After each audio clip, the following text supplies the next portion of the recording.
All right, welcome everybody. Here we are once again, Captain George, Captain Sergio, and Captain Rolando on Florida West Coast Fishing Report. And the report's coming to you today from Pine Island down here in beautiful, beautiful South Florida.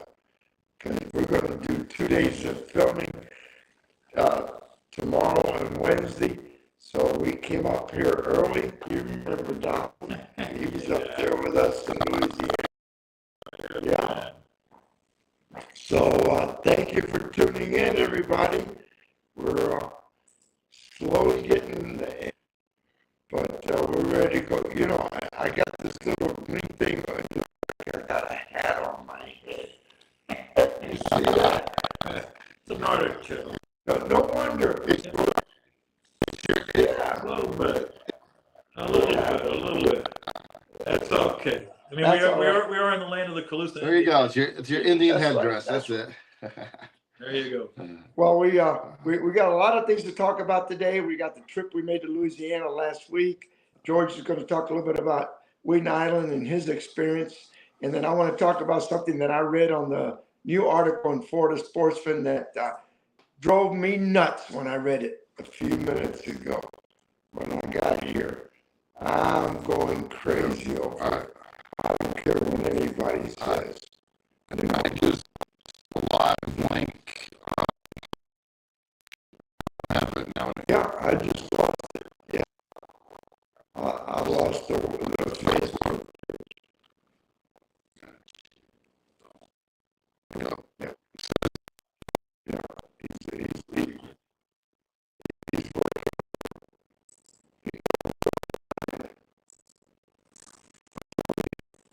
yeah. No.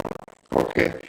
All right. Well, George, let's talk a little bit about your experiences of Wheaton. Yeah. I hate to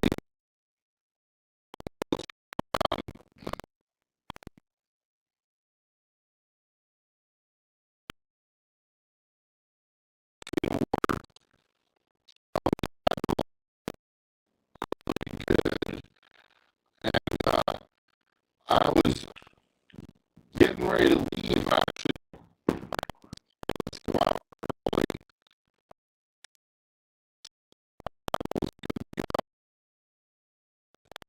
We're flipping. Well, it was bad. So I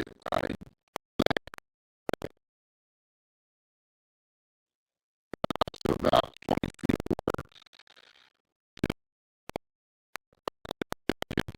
quick to try and get them to stay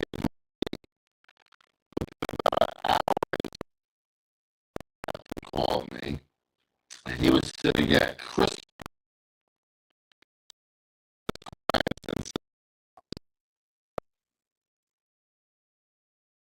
and said the Christmas and catfish. So he is here all around from an issue for the extent, but it's definitely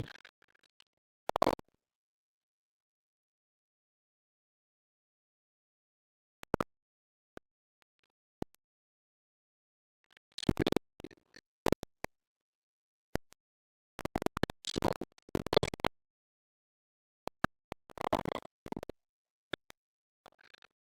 I don't know what it could be, but I mean, you told me that I was talking to Justin too, and he says, man, he says it's all the way from Gandy at that end, all the way down to the south end that people are right. telling them all the And baits are dying. you know, yeah, the water's getting hotter, so we have to limit how much bait we have in there. But I fished the day before and had the same amount of bait in my live well, and I might have lost a few due to which I chalked up to just the water being hot. But this was like my bait was fine, and all of a sudden it was like the water brought something bad in because I mean, 2 minutes later I turned around and almost half my bait was on the bottom. You know, so I don't know That's what's scary going on. after you spend Uh, all that time catching all that bait to uh, have it die on you. Yeah, and especially the worst part was I just called my client up and said, "Hey, can you get to the boat ramp a half an hour sooner because I'm done catching bait?" And I just hung up with them. So then I was really panicking. But like I said, from experience, I knew I dumped 2 10-gallon buckets of water. Well, I got off the flat real quick.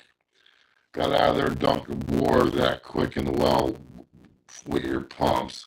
So I dumped the 10 gallons of water in there.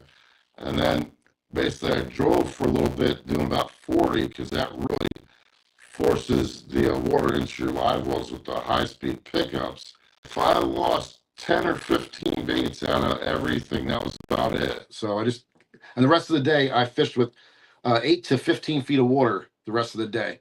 And that was the ticket. I stayed away from the shallow. You did the smart thing, because if not, if you got dead bait, you're dead. Oh, yeah. Oh, yeah. That definitely saved it. Now, I put a call into FWC to report this, and the girl I talked to transferred me to the correct person. They didn't answer the phone. I left a message, and they have not returned my phone call. So I'm gonna try again tomorrow and call them again. I called them, I think Thursday night or Friday, I forget now, but no return phone call. I also called Tampa Bay Watch for the Desperation Island situation. And the girl sounded really interested. She was going to take it to her higher up. She goes, "Yeah, we definitely are interested in something like that. We didn't know about it." So she was happy that I let them know. Another company with no return phone call. So I'm going to have to try them tomorrow again also. George, did the water either look or smell funny? No, nothing at all. Now, it's funny, though, because about 2 weeks ago, I was at Wheaton, and I thought I was smelling red tide. It really, really smelled like red tide to me. But none of the baits died. Nothing happened bad that day at all. We did have a lot of that floating, clumpy, crappy stuff that was out there. So I thought maybe that's what was making the smell. And then at first, because of where I was at, I was near St. Pete Pier. We had a sailboat that sunk a few weeks ago, and I could smell the diesel in the water. So then I was thinking, well, maybe that finally took effect. But then when I started getting phone calls from anywhere from the north end of Wheaton to the south end of Wheaton, then I knew it wasn't from that, because that would be more just in that area. Yeah. So I'm not sure. And the water was fine. But now I got reports from other captains that they went into, like maybe a few days later after my ordeal, they went into Christmas Pass and they left right away because the water looked horrible. Now, this was lower tide again, but the water looked horrible. And he looked in the live well, and sure enough, his baits were flipping and starting to act up like they were going to die. So he got out of there real quick. He went back there when the tide came in, and the water looked clean again. So it's definitely, you got to watch that low tide and what's going on with the water. You think something's getting Well, back in there? we talked about that too, because up there at Snug Harbor, you do have some commercial stuff going on up in that area, but I don't know, because the south end of Wheaton's pretty far away from that, and then you also got when you start getting down to the pier, that's pretty far away from that also. So I don't know. I'm not sure what's going on there. Now, you said around the pier, Yeah. your bait was acting up too? On the shallow water areas, the flats around there. So what I'm wondering too, though, is this happened right after we had that 2 days of rain. So it's been dry for a while now. We haven't had any good downpours.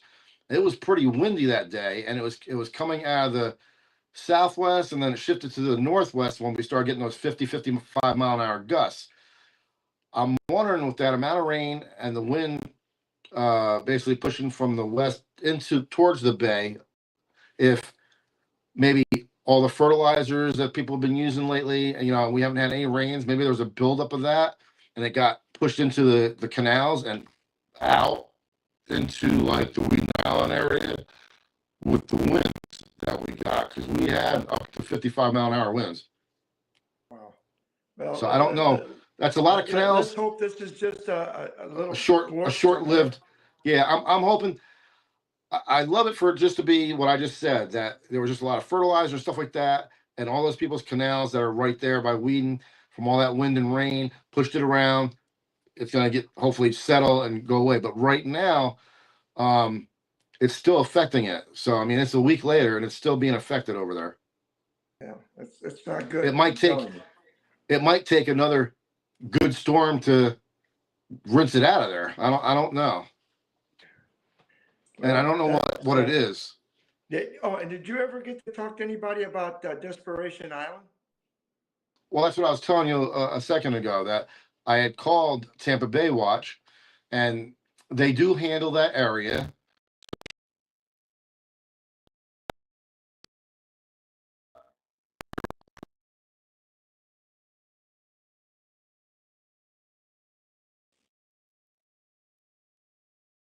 Right.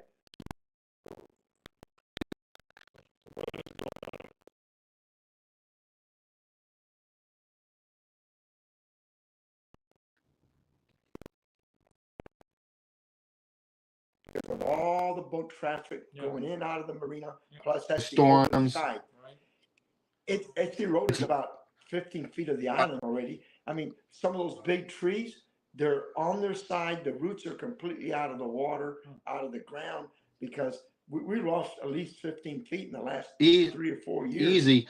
And Easily. I tell you what, because of those trees falling over, in the last 2 months, 2 to 3 months, the speed has picked up a lot, because I didn't go there for about a month in that area, a month and a half. And then when I went back, I noticed a big difference just in that month and a half. And then, I mean, you know, areas where there was dirt, actually the island trees. Right. Now, It's gone. now there's nothing but roots of a tree that fell down because everything got washed from underneath it. So maybe, And- I would say maybe 20, 25 feet has been eroded. it's probably more like 25 feet, because remember where on the west side of it, you know where that concrete rubble is, That's right. where that concrete rubble was, there was only maybe 5 feet, and then there was the island. Right. Now that island's now it's way from it. way back. So And what then we wanted to do is put that brick, the stuff that comes off the bridges, Yeah. and just put it and make a wall there to stop the erosion. Because if not, the whole island eventually is going to be gone, and all it's going to be is a little mound of nothing. or even the So, same, like the boulders that they dump along the seawalls. If they could do that, that would work. Yeah, it's just that the boat. You got to understand, boating Constant. in the last 3 years has gone sky high. That marina on the weekends there's traffic all the time, Constant. and you got Constant. those waves hitting that side because nobody can run on the east side of it because it's too shallow. And of course, you're closer to the east wind, and the boat traffic is nothing on the east side. It's all from the west side. Yep. And that's what's causing the problem. And it's bad. I mean, it started off, and now I think what's happening is this roll ball effect. So much is being gone that everything now is getting washed out. And the only thing that's being left is the lime rock. Yeah. And if you look at the very center of that island now, I mean, it is so narrow. Pretty soon it's going to cut a channel through there, and that's going to change. That's going to change the whole ball of wax. And then once it does that, that island's just going to get washed away real quick after that. But so I'm going to put a call back. I'm going to call him back tomorrow, because the girl I talked to, she had no idea that was happening. She didn't really know about the island. So I gave him a little history about the island, what we like about it, the variety of fish that actually visit that island. And she was impressed with it. And she goes, yeah, we have to save that. And I said, well, and then nobody called me back. It's just kind of a letdown there with that. But I will try again tomorrow. And I've got to try again tomorrow with FWC, because there's 3 girls that go out all the time from FWC out of my marina, and all they do is check water. That's they go up to their special, but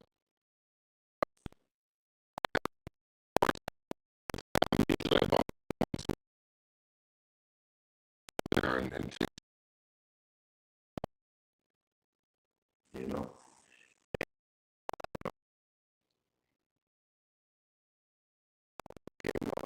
Yeah. Everybody know that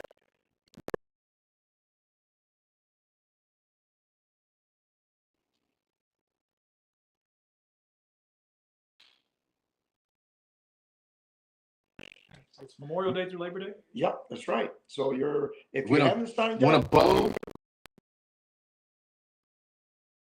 when a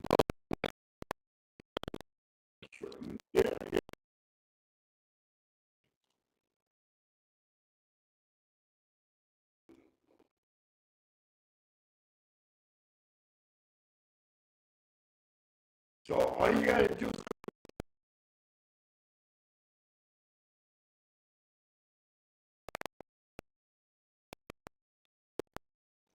they put you right into the system right then and there. I did it right over the computer. It only took a few minutes. You know?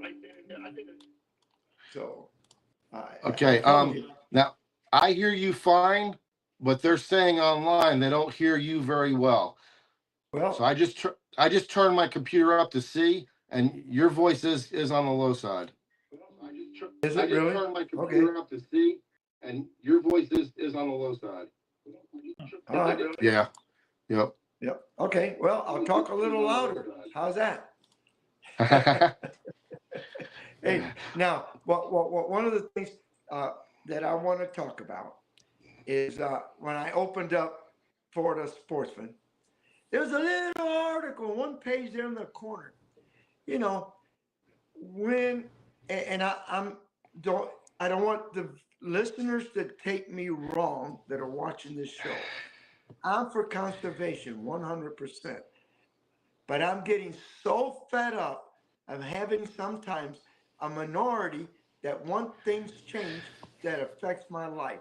And when I read this thing, now you got to go online, look at a Yep. 30-minute video about birds, take a test, so they'll give you like a diploma. So then when you're going to go spend your money to fish the Skyway Pier, you're allowed to fish because these little bird watchers are so afraid that we're going to hurt a bird. Well, you know what? I've been doing it for years. I'm very careful with birds. If one ever gets hooked, I'm very careful of how I release them. Most Yep. people are that way. But Yes. let me tell you, I've never intentionally tried to hook a bird. The Right. bird is hooked himself. And we don't want that to happen, but it is going to happen. But what bothers me is when they start telling me that I have to watch a 30-minute video and take a test to give me my God's right to go fishing on the Skyway Pier, which is not free, which I pay to go on that pier. That really pisses me off. And I'm telling you, because I think little things like this eventually is going to get down to the point where hunters aren't going to be able to hunt and fishermen aren't going to be able to fish. Divers aren't going to be able to dive because you got a few people that think that, oh my God, you might hurt one bird. Well, let me tell you, you know how many people get hooked in the ear and the back of the neck and on their arm with lures from other people? And I don't see anybody having to take a 30-minute video on this and get a diploma so you can fish with artificials. It's a crock of bull, you know, and I'm telling you, I never said this. I'm fed up with it. Yeah. Little groups are trying to tell the everyday person, trying to take our rights away. The majority. My right as a fisherman, as an angler, it's my right to fish where I want, when I want, and yes, I am careful, but I don't need somebody to try to educate me. Birds. I know about birds. And if you don't know about birds, you can learn on your own. But when you start telling people that they have to watch this video, have to take this test, have to pass this test to be able yearly, and then not only that, pay to go on the pier to fish, that's a crock of bull. Yep.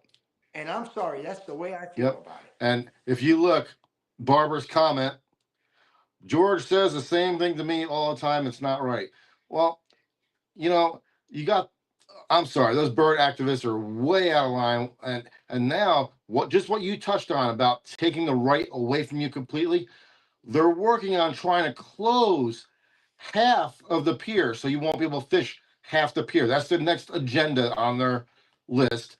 And then right now, you can't use, I think for 6 months out of the year, don't quote me on this, I could be wrong, could be the whole year, but I think it's for 6 months out of the year, you are not allowed to use any multi-hook device. So you can't, for the average guy that can't throw a net, he can no longer go out there during that time and use a sabiki rig because it's a multi-hook rig to catch bait that's right there. So he has to spend money besides paying to get in with a pier that's loaded with bait. He's got to spend money at the bait shop now because he can't use the sabiki.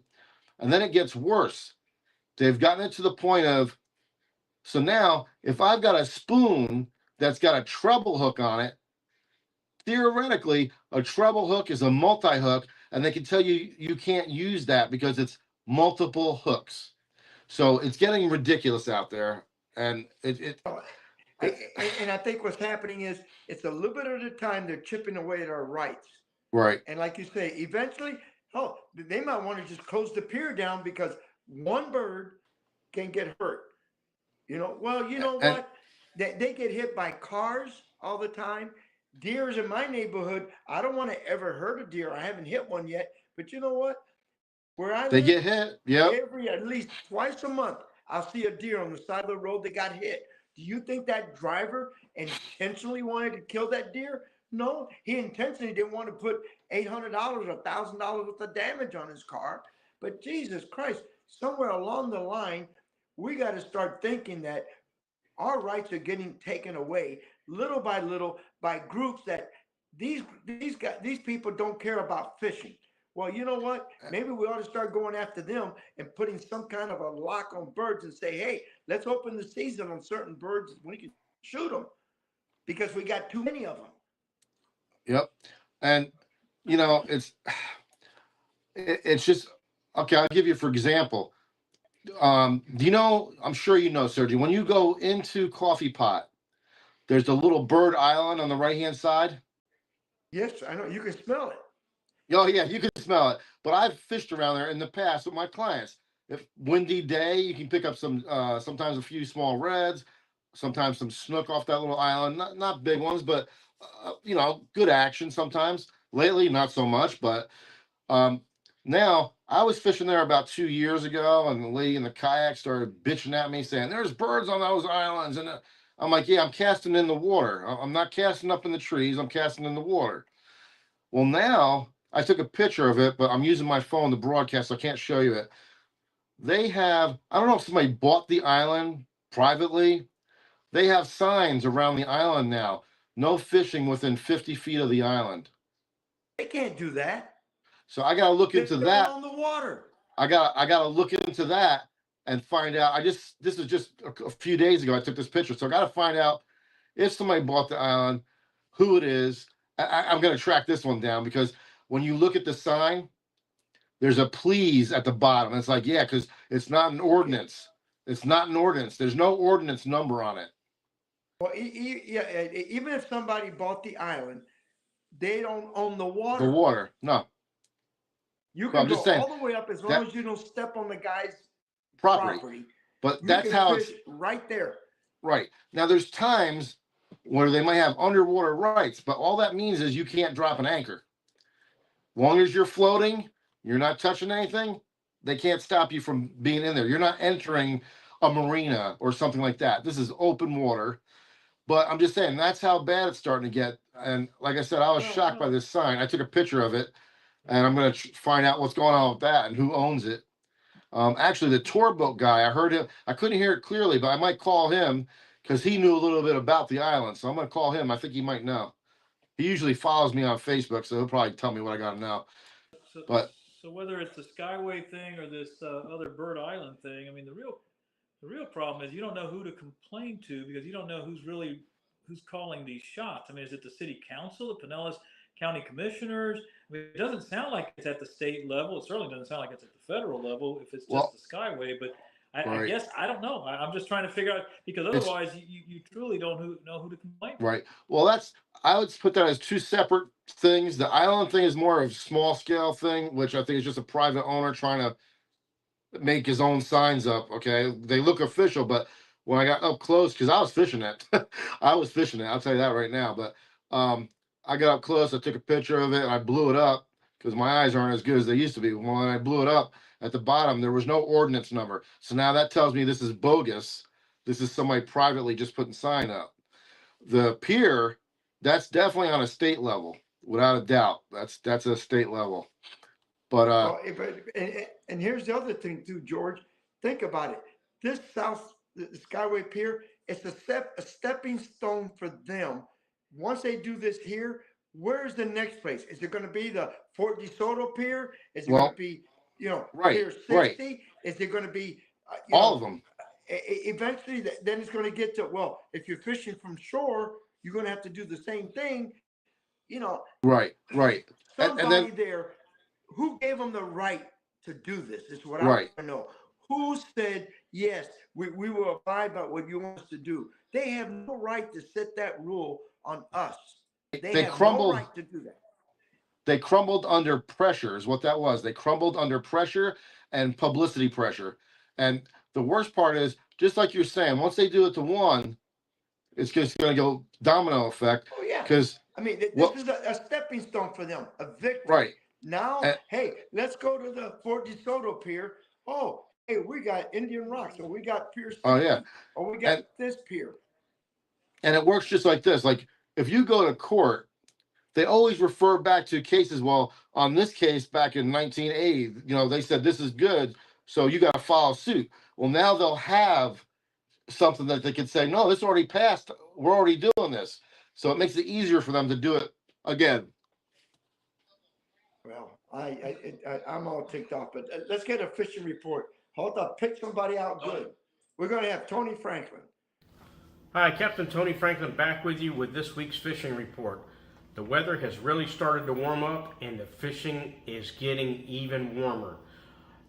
This week, the best bet, I'm going to jump right into it. It's been once again trout. Spotted sea trout. We're catching large spotted sea trout. We're catching nice large sand trout. The biggest key's been this week, moving incoming water.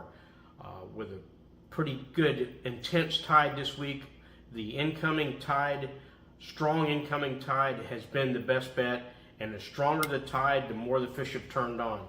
In with these fish, we're also catching jack crevalles. There's been ladyfish around for action. The mackerel have really moved in the bay. Been seeing some cobia around some of the range markers. Also, mango snapper around the range markers and some of the structure, rocky areas in the bay. They're also on some of the residential docks. The snook bite has been decent this week again. The biggest key, incoming tide, higher water. These fish are buried underneath the mangroves. So your throw has got to be right under that mangrove. If it's not there, rethrow it. The closer the better. And when that fish hooks, you got to be able to jump down and turn that fish out of the mangroves the first 4 or 5 feet to get him turned, or else he's buried up in those mangroves. Because these snook are not coming out very far to take the bait. They are really pinned underneath the mangroves, so that's a big tip. We're also catching some redfish around some of the oyster bars in the bay. That's been a real good bet this week. Not seeing any huge ones myself, but we are catching some smaller ones, medium-sized redfish, good action on light tackle. So all around the fishing's been really good. So get out there, catch you some fish, have a good time on the water. Tight lines, I'll see you next week. So get out there, catch you some fish, have a good time on the water. Tight lines, I'll see you. All right. And George, we're back on now, and I needed that little 3-minute break with Tony Franklin, because I tell you, I'm really cool hot down. on this thing about this. Oh, yeah. Thing. I'm just starting to, I'm feeling the pressure that I'm getting some of my God-given rights to do things being taken away by a minority group. The anglers are the majority; they're the minority, so it's the tail wagging the dog instead of the dog wagging the tail. Yep. I was blown away when they first actually passed these rules, and I was like, I can't believe that it actually flew. I just amazing to me, because not for nothing, most 95, if not 99% of anglers are outdoors people that are conscientious of all wildlife. And that's the truth. And I mean, there's times, I mean, where we take care of stuff that wasn't even our doing, just to either clean up line, or if you see a bird that does have a line on them, we take it off, and some of these rules are just so stupid. And Well, they're putting a limit to the point. This is what they're trying to get to. Make it to the point where you either get discouraged from going fishing, right. or they make it so tough that eventually you just say, "Oh, heck with it, I ain't going to do it." And what's even stupider is, I believe the Skyway fishing piers are the largest fishing piers. I don't know in all the United States, but definitely all of Florida, and they're an attractant to bring people here and spend money. People come here to fish on those piers because it's someplace that they can go without having to spend $500-600 to go on a charter, but still have a shot at. I mean, you catch 40-50 pound kingfish, you catch tarpon off those piers, you catch grouper. But George, think about it this way: you're a tourist. You come into town. You're here for a week, and you say, "Hey, I heard a lot about Skyway Pier. Let's go fish the pier." You show Nope. up to pay, and they tell you, "Have you got your certificate?" And you Right. say, "What certificate?" Well, you think that guy's going to go back home, Nope. back to the hotel, and take this test on his phone, because he's not going to, he's on vacation. He don't have his computer with him. It can Or, hurt. maybe his Yeah. tablet, and do It- all of that, and then go back to the pier. No, it's not going to happen. And it's basically And once but more. you see, that's what these bird people want. That's Right. exactly what they want. Uh, They want to discourage not just the local anglers, they want to discourage the tourists from going. And that's what's going to happen. It's going to discourage tourists, and they might end up going someplace else where they don't have to be bothered with stupid rule like this. The only one that's going to get hurt is the guy that's running the Skyway Pier, because he's And- going to lose business. That and Florida in general, like this area in general, for the general economy, because you might have less and less tourists once they start hearing about this. Oh, Florida's loaded up all these rules, or that area. Let's go someplace else where they don't have all these rules like that. So it could. So I'm just disgusted with some of the stuff that's going on. Yeah, and that's that. You're talking about problems with the birds. Look at the problems we're having with dolphins right now, with porpoises. I mean, they're actually ripping the fish off your hook when you bring them to the boat, and then they talk about some of our grass flats that there's no grass anymore. Well, guys, we have so many manatees now, and they're called sea cows. You know why? Because they eat the grass. They move into an area, they eat a lot of the grass. And then I understand, but I just, these little groups of people are dictating to us what we can and can't do. And I'm just tired of it now. I've been quiet. I didn't say, but now I notice. After I read this article today, I'm saying I am not going to go on there and take a test on birds to give me the right to fish where I'm supposed to fish. Okay? So you know what? I don't go to the pier. I go from my boat and fish from the boat. That's it.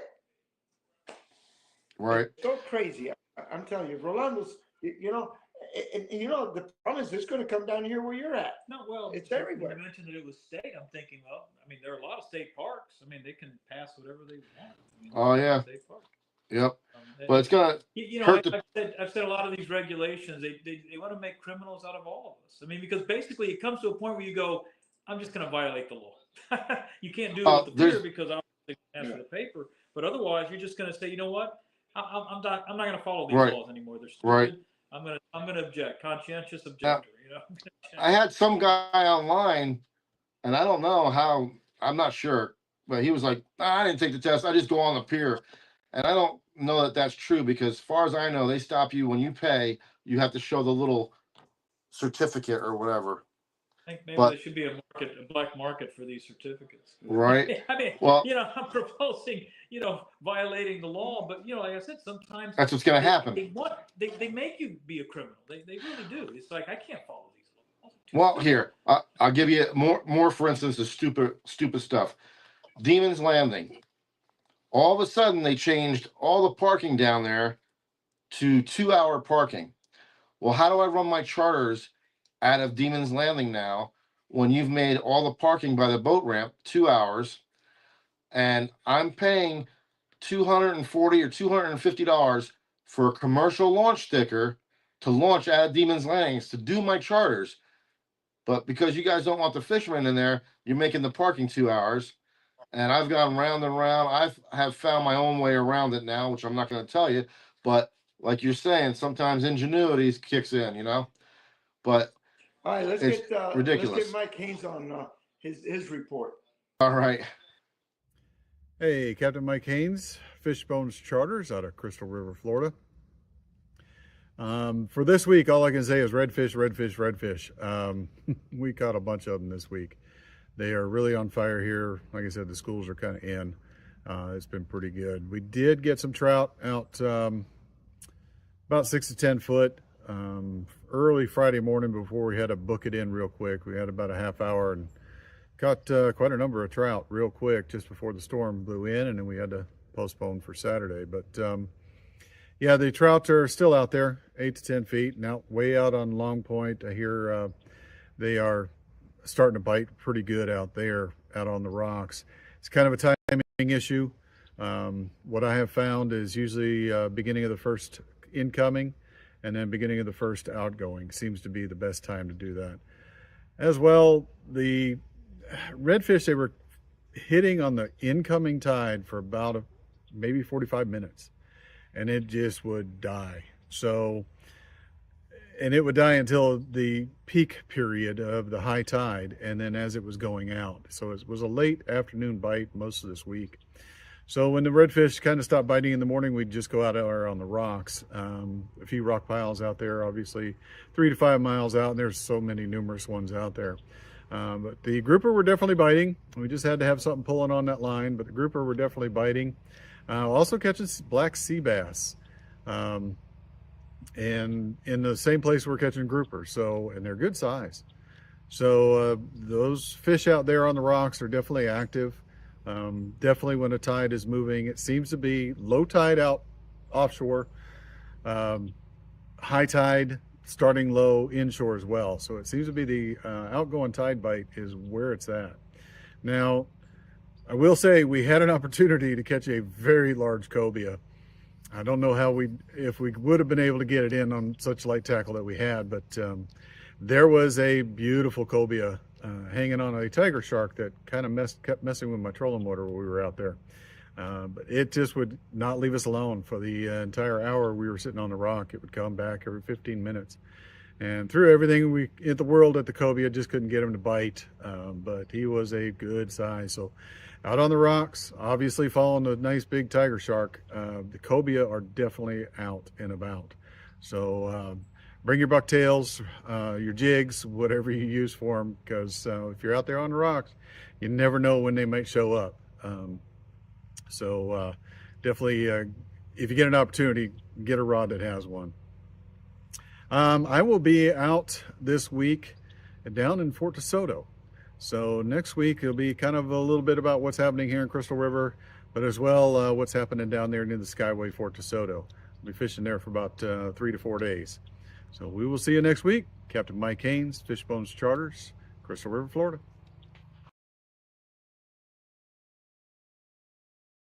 Oh, we're All on. right, everybody.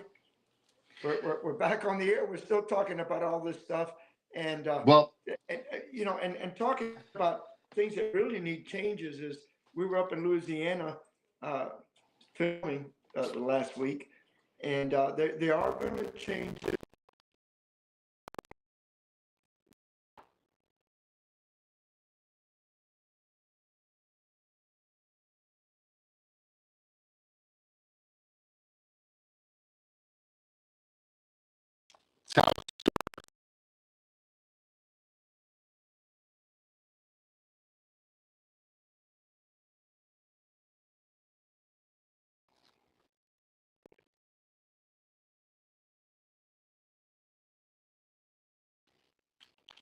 Years, a lot of little 17, 18-inch redfish, and I don't care how many redfish you got, you eventually, and what I noticed that's happening up there is that because there's a 5 fish limit right now per person, the captains are very eager to throw them in the cooler right away so they can say, hey, we hit our limit.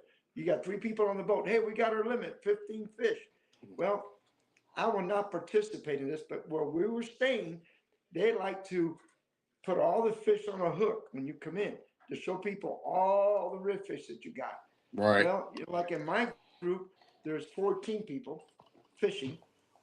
And I tell you, I don't even get close to that board. That board gets packed with redfish. I mean, you're talking, and everybody wants to keep 5 because they can keep 5. And it looks like even the captains encourage it because that way they can say, hey, we got our limit. We got our limit. Everybody limited out. We do it a little different. I would say we do it a little different here where we take a lot of pictures and advertise that way, but we're releasing most of our fish. But over there, they like to do it the other way. They like to show the Board. pictures on the board, and that brings more customers in. But Well, I think on the change, they're also going to make it just like in Florida. You can't, because there you could keep 1 over 27 before, but now I think they're going to change it. You can't keep any over 27 because I agree that the size of the fish is getting smaller. Now, initially, they kind of said it was because of the hurricane they had passed by 2 years ago. Maybe, it changed the habitat a bit, but I do agree. I mean, it's not a good sign that the fish are getting smaller.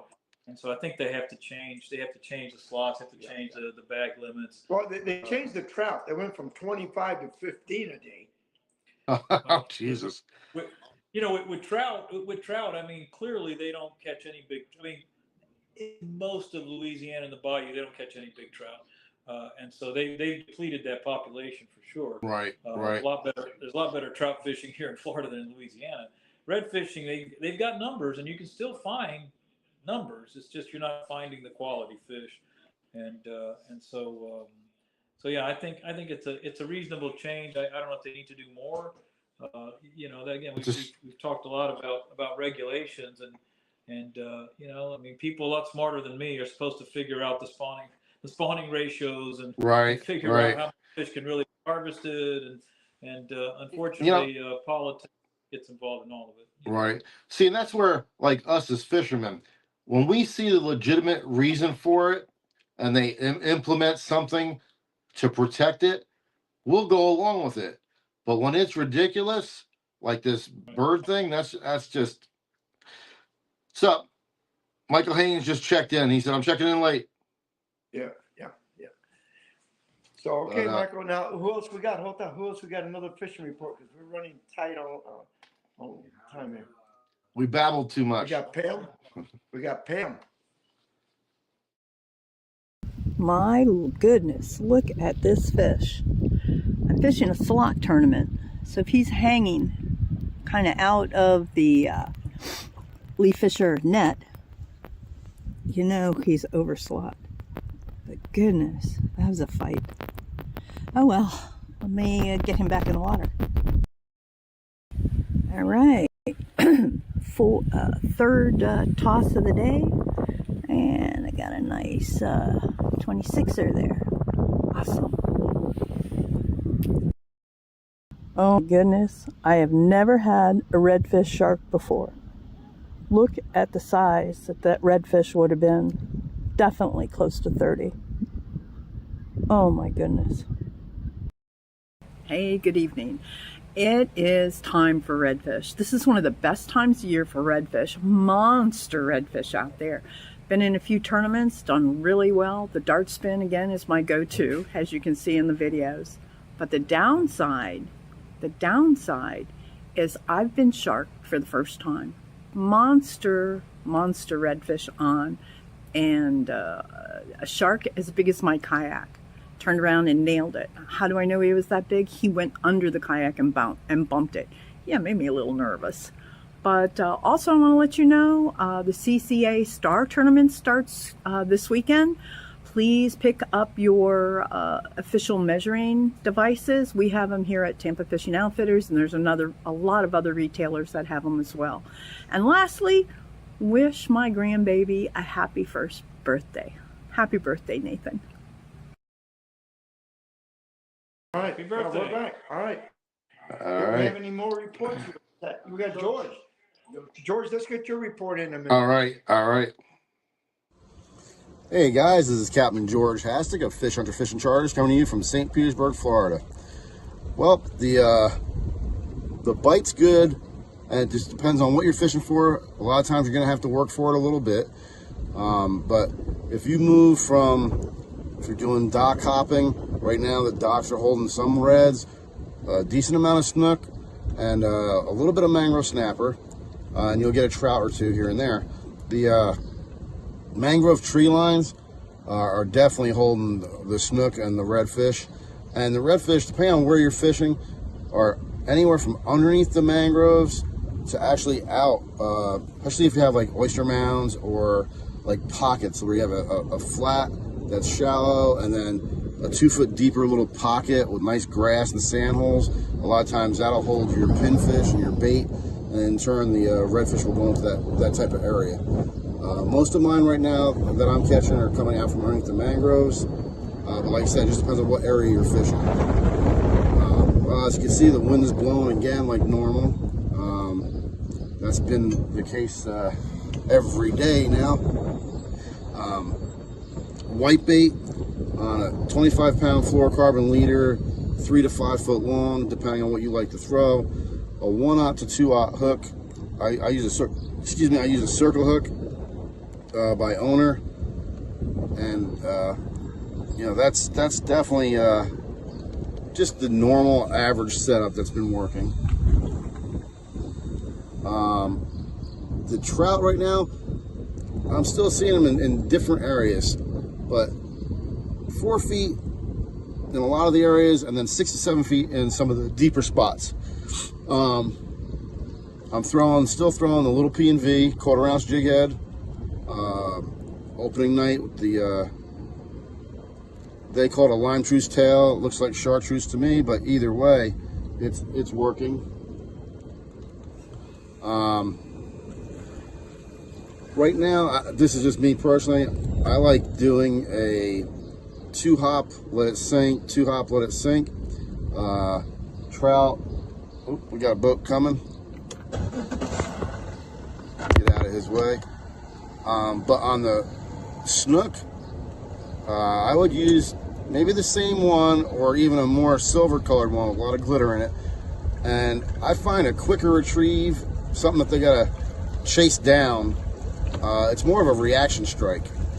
Where the redfish, sometimes even on the redfish at the bottom will allow you, and I'll use like the brown glass minnow or something that imitates a shrimp, but reeling it slow along the bottom, and if the bottom will allow you without getting snagged, to where it just kind of gets snagged a little bit and then moves around, crawling across the bottom, and then all of a sudden you'll feel that thump, set the hook, and a lot of times that'll be your redfish.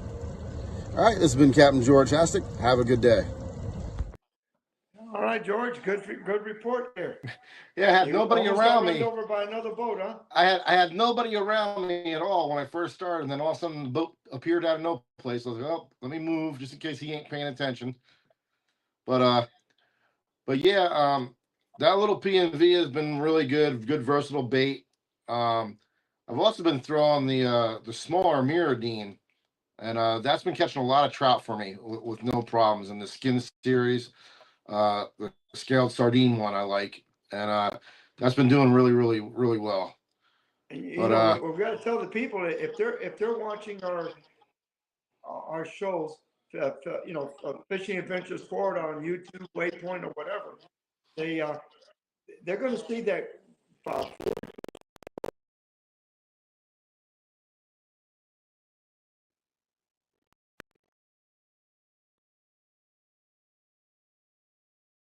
oh yeah.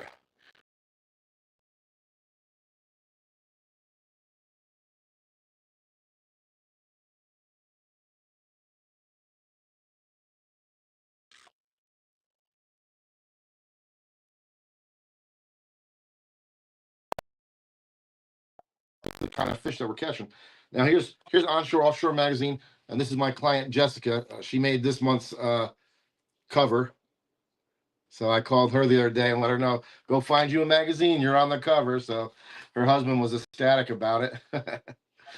And But we just tell everybody, I know it's getting late, but remember June 15th, I got the kids free Yep. fishing clinic at Picnic Island, and I've got 18 slots left out of 110.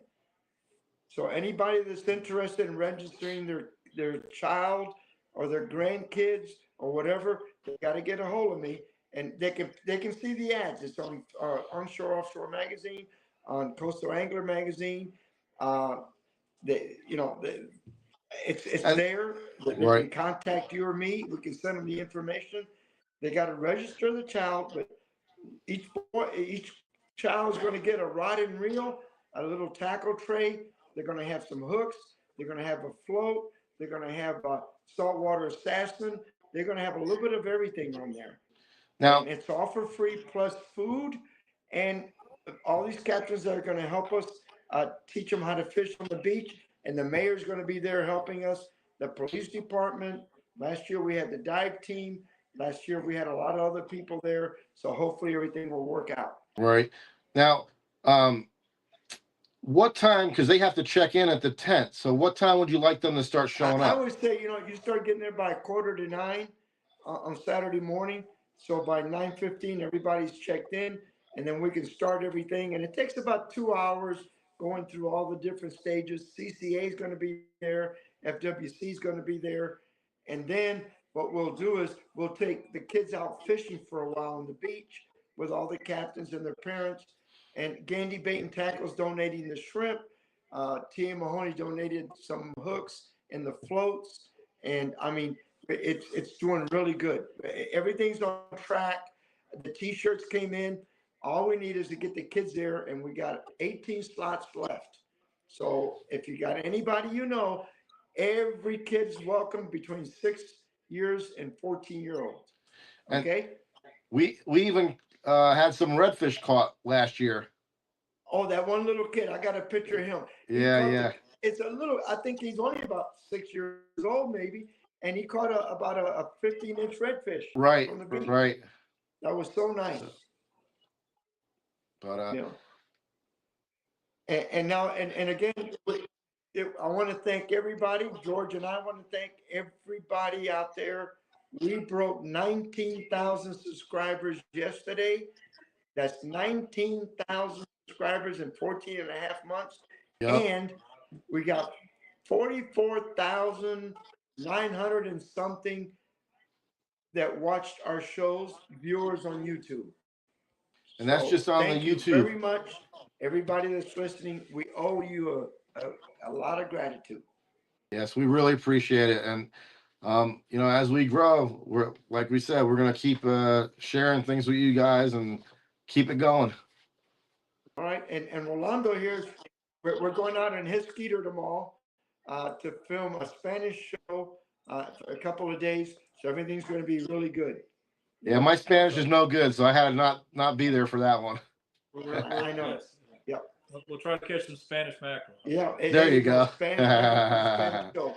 But anyway, Well- guys, the time's up. We thank everybody for tuning in. And please tell your friends, pass the word about the kids fishing clinic. We want the kids there. We want to teach the kids. George and I are dedicated to that. And then we'll get to see you in person June 22nd, 23rd. I'll be there on the 21st at the Tampa Boat Show at the fairgrounds. Yep, we'll be doing seminars. So, I mean, come out and you'll get to see a lot of our sponsor stuff that we use: Hook Tunnel, Saltwater Assassin, Procure. So we'll be talking about people are going to be there teaching everything. you how to catch your bait without throwing the net.